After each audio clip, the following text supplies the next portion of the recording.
सभी को नमस्कार। एक बार फिर से आप सबका स्वागत है आपके अपने परिवार राष्ट्र डिफेंस एकेडमी में। और मैं मृगांक भारद्वाज आपके साथ जुड़ चुका हूं डेली एडिटोरियल सीरीज के साथ। तो आइए सीखते हैं इंग्लिश को एक ज़बरदस्त तरीके से। आज का आर्टिकल है FM weighs extension of tax cut off for corporate sector. तो देखिए यहाँ पे एफएम जो है बेसिकली आया है फाइनेंस मिनिस्टर के लिए, जो कि है निर्मला सीतारमन। तो यहाँ पे आप बोल सकते हैं कि फाइनेंस मिनिस्टर वेज, ठीक है, वेज जो है पार्ट्स ऑफ स्पीच में एक वर्ब है और इसका मीनिंग होता है टू कंसीडर विथ इंपॉर्टेंस। किसी चीज को महत्व के साथ देखना या सोचना या उस पर विचार करना, इस तरीके से ये अर्थ आएगा कि फाइनेंस मिनिस्टर जो हैं वो इस चीज पे इंपॉर्टेंस दे रही हैं और बहुत ही इसको गहनता से सोच रही हैं। किस चीज को सोच रही हैं? Extension of tax cut off for corporate sector. वो इस चीज पे विचार कर रही हैं कि एक एक्सटेंशन दिया जाए। एक्सटेंशन को आप बोल सकते हैं स्ट्रेच। पार्ट्स ऑफ स्पीच में नाउन है क्योंकि SION सफिक्स से खत्म हो रहा है, तो आप स्ट्रेच बोल सकते हैं, आप बोल सकते हैं प्रोलोंग, ठीक है। तो इन चीजों का मतलब होता है किसी चीज को और ज्यादा आगे बढ़ाना। तो फाइनेंस मिनिस्टर सोच रही हैं कि बढ़ाया जाए। किस चीज को बढ़ाया जाए?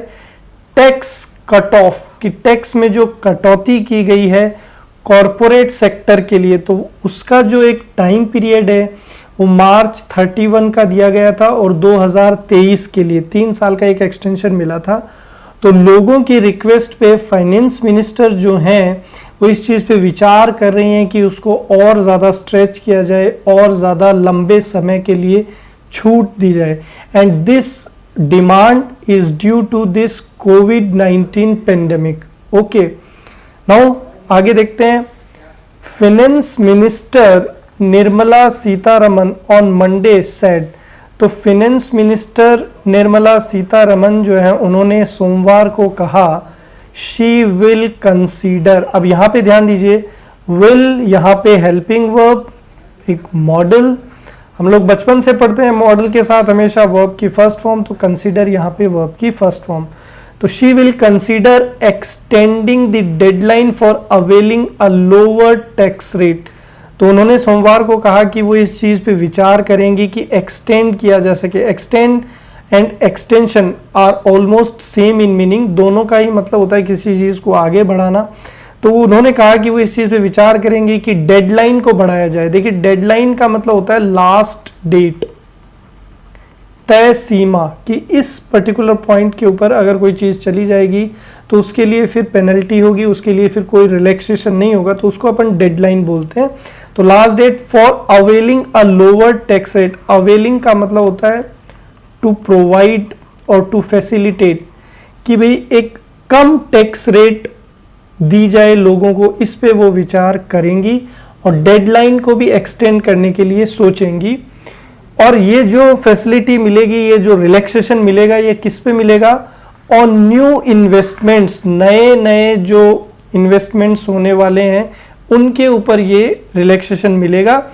इन manufacturing as the government weighs options to ease strain on companies. और ये जो रिलैक्सेशन मिलेगा ये मैन्युफैक्चरिंग में मिलेगा, जो मैन्युफैक्चरिंग इंडस्ट्रीज हैं उनको मिलेगा। और गवर्नमेंट जो है वो इस चीज़ को बहुत ही ज़्यादा महत्व दे रही हैं, इंपॉर्टेंस दे रही हैं to ease strain on companies, ताकि कंपनीज पे कम से कम बर्डन, स्ट्रेन का मीनिंग होता है प्रेशर और यू कैन से बर्डन। तो निर्मला सीतारमन जो फाइनेंस मिनिस्टर है उन्होंने सोमवार को कहा कि वे इस चीज़ पे बहुत ही गहनता से विचार करेंगी कि मैन्युफैक्चरिंग इंडस्ट्रीज जो हैं उनके टैक्स में कटौती की जाए, टैक्स रेट में, साथ ही साथ वो डेट को एक्सटेंड करने के ऊपर भी बहुत ही महत्वता से सोचेंगी। आगे देखिए, I will see what can be done. Finance minister ने कहा कि मैं देखूंगी कि क्या किया जा सकता है। This I is used here for finance minister Nirmala Sitharaman. उन्होंने कहा कि मैं देखूंगी कि क्या किया जा सकता है। We want industry to benefit from the 15% corporate tax rate. उन्होंने कहा कि हम लोग चाहते हैं कि जो इंडस्ट्रीज हैं, बड़े बड़े उद्योग कारखाने हैं, उनको 15% कॉरपोरेट टैक्स से काफ़ी बेनिफिट मिले। तो बेनिफिट का मतलब होता है हेल्प, ठीक है। तो वो चाहती हैं कि ये जो 15% कॉरपोरेट टैक्स रेट हमने किया है, इसका ज़्यादा से ज़्यादा मैन्युफैक्चरिंग इंडस्ट्रीज को हेल्प मिले, सपोर्ट मिले, बेनिफिट मिले on new investments. And I take your point for considering an extension in the deadline of March 31, 2023, Sitharaman said। साथ ही साथ फाइनेंस मिनिस्टर ने यह भी कहा कि जो नया इन्वेस्टमेंट है उनके ऊपर तो 15% टैक्स रेट का उनको फायदा ही मिले। साथ ही साथ वे इस चीज पे भी विचार करेंगी कि जो डेडलाइन उन्होंने दी है 31 मार्च 2023, उसको भी वो एक्सटेंड कर सकें ताकि जो इंडस्ट्रीज हैं वो सस्टेन कर सकें इस डिफिकल्ट सिचुएशन में। तो ये इस तरीके से ये एक आर्टिकल था, इजी आर्टिकल, जिसमें मैंने काफ़ी कुछ आपको बताने की कोशिश करी। This is the best approach to learn English, grammar, vocab, RC, everything in a single platform. So like it, share it with your friends ताकि ज़्यादा से ज़्यादा लोगों को बेनिफिट मिल सके। जय हिंद, जय भारत।